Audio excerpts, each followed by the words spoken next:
Masih dari informasi terkait efisiensi anggaran, Saudara, DPR ketok palu perubahan anggaran sejumlah kementerian dan lembaga.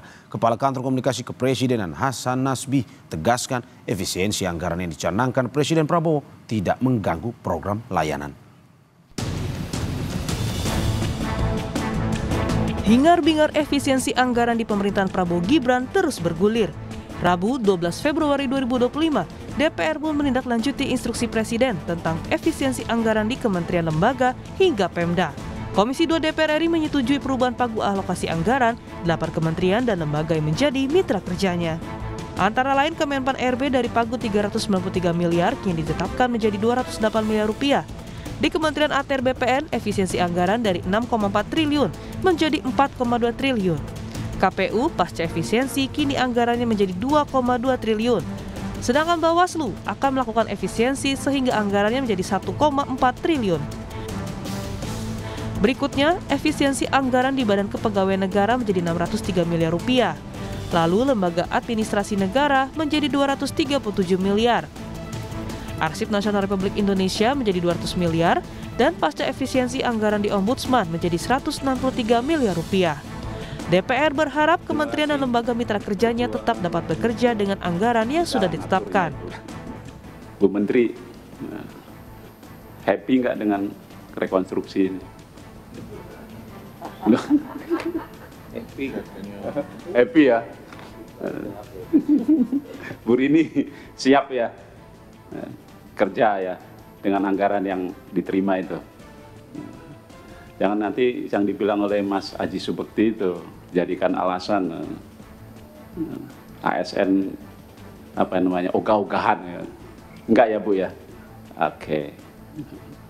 Sebenarnya kan ini lebih kepada pengguna anggaran, kalau kita kan lebih banyak membahas dan menyetujui saja. Mas Nusran, ya. Rekonstruksi dapat berapa Mas? Tambahan.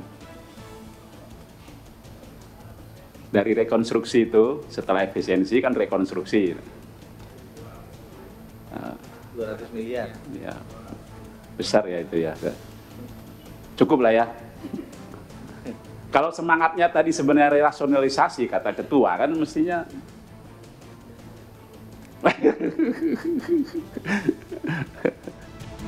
Kepala Kantor Komunikasi Kepresidenan Hasan Nasbi menjelaskan efisiensi anggaran yang dicanangkan Presiden Prabowo merupakan upaya untuk menghilangkan lemak di APBN.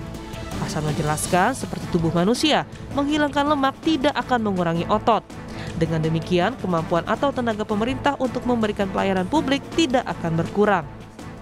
Itu sebenarnya filosofinya memotong lemak, menghilangkan lemak dari tubuh, menghilangkan lemak dari belanja APBN kita.